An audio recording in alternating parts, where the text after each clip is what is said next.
aménager, quelle capacité il me faut pour accroître mes aménagements, mais à ce niveau-là, voir est-ce que j'en ai assez, est-ce que je n'en ai pas assez. Si je n'en ai pas assez, bon, c'est ma faiblesse. Si j'en ai assez, c'est ma force.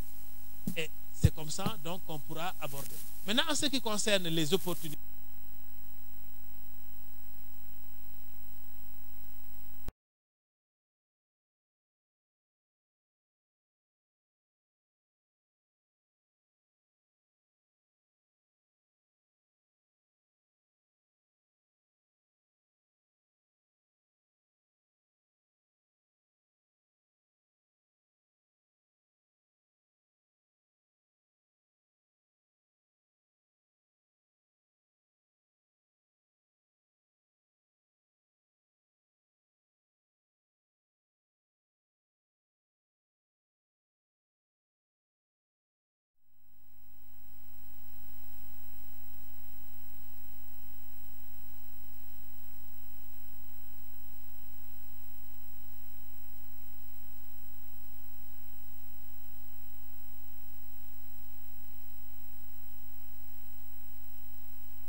c'est l'atout que nous avons ici.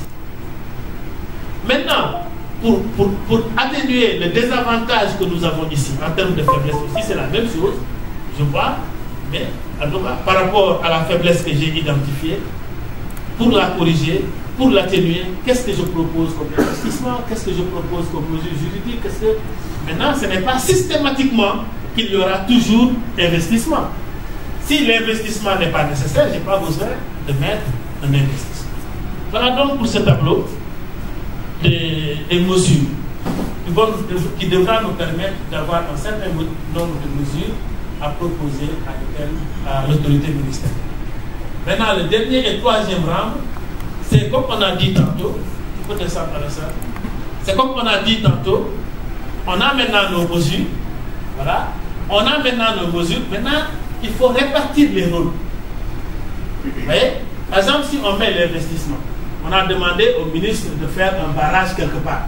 Je donne un exemple comme ça. Ok, c'est lui qui met le barrage sur place. Mais qu'est-ce que le secteur privé fait pour que ce barrage-là soit valorisé davantage?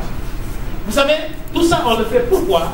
Parce que le projet PAPA est attendu dans, disons, la soumission au ministre de notes de politique.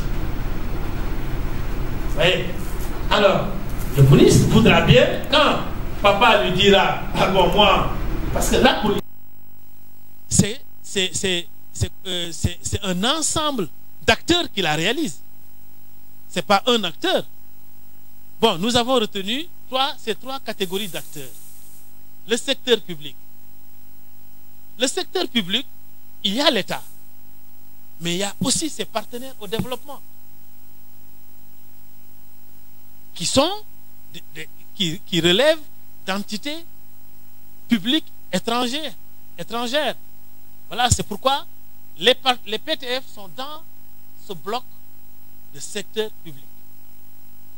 Le bloc secteur privé, ça, nous avons les exploitations familiales, les organisations de producteurs, mais nous avons aussi les entreprises privées, sociétés anonymes, etc., qui sont dans cette catégorie-là. Maintenant, vous avez les sociétés civiles qui sont les ONG internationales. Il y a un footnote là, Alassane. On va voir davantage en bas. Voilà. Donc, secteur public, État, PTF. Secteur privé, OP, investisseurs nationaux, investisseurs internationaux, établissements financiers. Société civile, ONG nationale, ONG internationale. Donc voilà, voilà un ensemble d'acteurs. Si nous parvenons véritablement à dire, voilà, par exemple, pour tel investissement que nous avons identifié comme mesure, si c'est mis en place, voilà ce qu'on attend du secteur privé, voilà ce qu'on attend, n'est-ce pas, de la société civile, ce serait déjà vraiment extrêmement, en tout cas contributif à l'élaboration des notes de politique, à la facilitation, en tout cas, de prise de mesures par le secteur public, par l'État. Et ici, par rapport au rôle, on peut désagréger maintenant quand on mentionne le rôle. Parce qu'un investisseur international ne va pas avoir un rôle peut-être identique à une exploitation familiale de moindre envergure. Donc il serait bon que dans cette catégorie, vous puissiez aussi, en fonction des différentes composantes de la catégorie, dire, voilà, on peut attendre des investisseurs internationaux telle ou telle chose.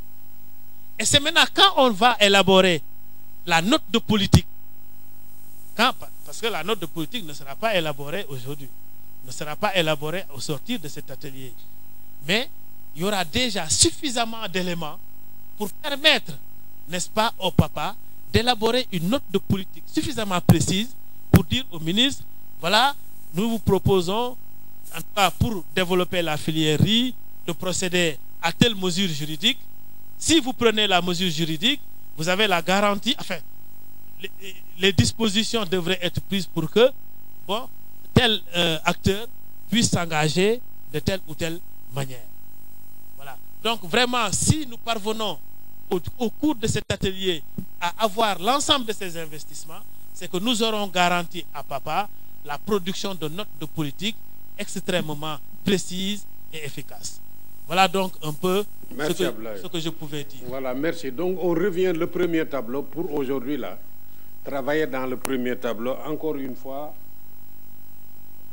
travailler jusqu'à la pause pour aller prier 15 minutes. Vous revenez, vous travaillez jusqu'à 15 heures au maximum. Après, vous revenez ici, on restitue, mais il ne faut pas qu'on aille à 16 heures. D'accord? Voilà le challenge. Maintenant, c'est pour vous dire que si vous proposez, ce n'est pas la peine de faire de longues listings. Vraiment, dites les choses les plus intéressantes, les plus importantes et les plus intéressantes. Et quand vous avez fini, si vous avez même le temps, vous pouvez mettre encore en gras ce que vous sentez. Si vous avez mis 2, 3, etc., contraintes, vous pouvez mettre en gras ce que vous pensez que c'est le plus pressant. C'est une manière aussi de prioriser. D'accord? Voilà. Donc, 2 groupes, il a dit, pour chaque groupe, il y a un président, il y a 2 rapporteurs. On va vous donner la clé pour que vous introduisez directement dans le tableau.